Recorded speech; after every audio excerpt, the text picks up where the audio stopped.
Welcome back. The 2024 legislative session gets underway on Wednesday. Joining me to talk about some of the things our local lawmakers hope to accomplish in this short session are State Senator Kevin Kelly, the state Republican leader from the 21st District, and State Senator Sen Cohen, a Democrat from the 12th District. She is Deputy President Pro Tem, and she's joining us via Zoom. Thank you both for being here. Senator Cohen, let me start with you on the Zoom connection. Just tell us about your party's priorities as we head into this shortened session. Yeah, thanks so much. A lot of priorities, but as you said, it is a short session, so we have a condensed timeline with which to work. So certainly always looking at housing. We know that there's been an influx of people into the state, folks who want to move here. There are jobs here for them. We want to make sure that they have the housing available. Workforce development and education, certainly healthcare affordability there, and making sure that our residents are getting the mental health care they need, as well as, looking at our aging population. We know we have an aging population here in the state, making sure that their healthcare needs are being addressed. And as the Senate Chair of the Transportation Committee, certainly transportation infrastructure is always a priority. I want to turn to you now, Senator Kelly. What are some of your party's priorities as we head into this shortened session? Certainly. What we're looking at is to make sure, I think wherever you walk in the state of Connecticut, you'll hear from constituents and families that Connecticut's not affordable. So we have to make affordability a key component of the legislative session. That's not only looking at taxes and spending, but also things like health care. There was a promise 10 years ago that we'd have affordable, accessible health care. That promise hasn't been delivered, and families have waited far too long. Another issue these same families resonate with is they don't feel safe in their communities, in their homes, and we have to address that issue.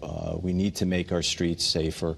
We need to make our communities safer by looking at not only the criminal justice system, but also at the same time looking at ways to give hope and opportunity and a pathway out of a life of crime to kids across the state of Connecticut, because the Dalio report showed that our education system is suffering, and as a result there's a link between crime and education.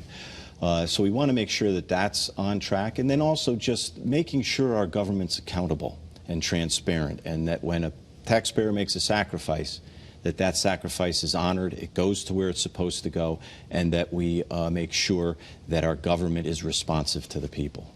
Well, you talked about affordability, and sticking with you just for a moment, the one thing that's gotten a lot of talk are these fiscal guardrails, and that there's some constraints put on what you as legislators can do based on some decisions that were made by a past legislature.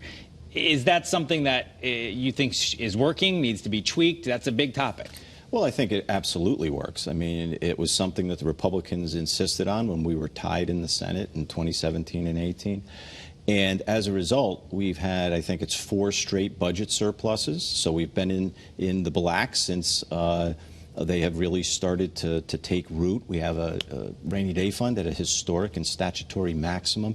But most importantly, what we're doing is we're paying down debt that has freed up $600 million of debt service dollars that used to go pay debt are now into the general fund.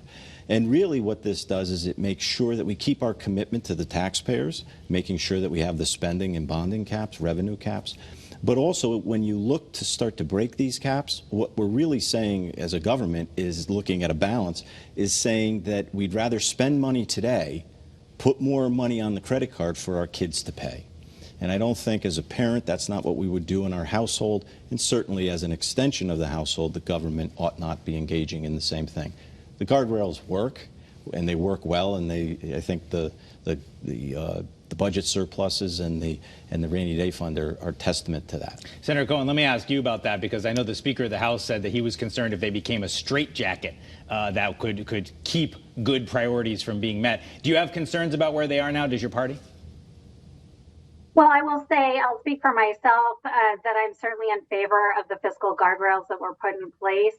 These came out of a bipartisan budget. In fact, my Senate Democratic colleague, Senator John Fonfara, who is the chair of the Finance Committee, really came up with a couple of these fiscal guardrails, including the volatility cap, together with the then comptroller, Kevin Lembo. I'm so pleased that they're in place. As the good senator mentioned, we are in a great spot in the state of Connecticut right now. We've maxed out our rainy day fund.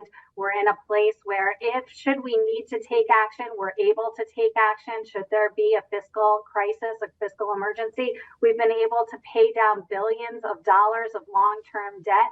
We have never been in a better place in the state of Connecticut. Are we going to run into spending caps issues this coming session? Absolutely we will, because there are so many priorities that we have. We're hearing from our nonprofits that they need money. We certainly know that we have a housing crisis. There are so many things that really require our attention. So there's going to be a lot of discussion and trying to figure out how we're going to address these issues while remaining within these fiscal guardrails. All right, I want to ask just some quick topics. Let me start with you, Senator Cohen. Affordable housing was something that you mentioned. Just if you can address it quickly, is there something that could be done, you think, in this short session that would provide some change? I do. I think we need to take some incremental steps there to make sure that we not only have affordable housing, but housing in general. Our housing stock is incredibly low here. It's become very competitive, driving prices up. So we absolutely need to address this housing crisis. And we will be taking some incremental steps. We will be introducing a Senate priority, a Senate Democratic priority around housing. So look for that in the next week or so.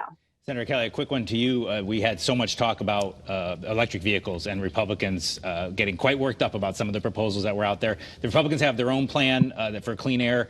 Will something get done on vehicles in this session? Well, I certainly hope so. I think what we want to do, and it's backed by an opinion poll that indicates a lion's share of Connecticut residents don't like the idea of a mandate that requires only the sale of new vehicles to be electric starting in 2035. What we want to do is make sure that choice remains in the marketplace, because what we see right now is that the marketplace is receding, and so we're operating on the federal standard, which a majority of states are following in the United States, and then look at other ways to, I'm going to say, just prioritize and be intentional with our transportation investments and make sure they go to green initiatives so that we can reduce our greenhouse emissions and improve the quality of air in Connecticut.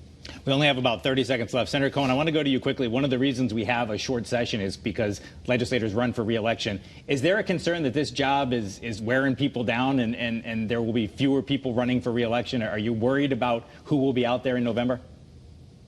I hope not. We've got a really great team of folks around the circle, the Senate circle, as well as in the House chamber. Some real talent out there from all walks of life. And I think that's really important to have a representative democracy. So I'm really looking forward to working with my colleagues on both sides of the aisle as we tackle this short session. I'd love to say that again, we need to address these environmental standards, as Senator Kelly just mentioned, and really stand up that regulatory framework to support the policies we've passed in a bipartisan manner. And I'm really looking forward to getting to work. Same question to you, Senator Kelly. Are you worried? I mean, and of course, everyone asks every Republican, well, gosh, that guy at the top of the ticket may well be Donald Trump again. Is there concern about that November election in your party? Just quickly. No, I don't think there's concern. I think people are actually getting excited about the democratic process and getting involved. And I think our part-time legislature really works because the people who do get elected have their feet firmly planted on the ground in their community. They live life just like the rest of Connecticut citizens, and that helps, the process once we get to Hartford. So no, I don't see that as a problem coming up in November. All right, Senator Kevin Kelly, Senator Christine Cohen on Zoom. I think we made it through the whole segment. You didn't say anything bad about either, back and forth. It was a great political segment. Thank you both for being with us here on CT24.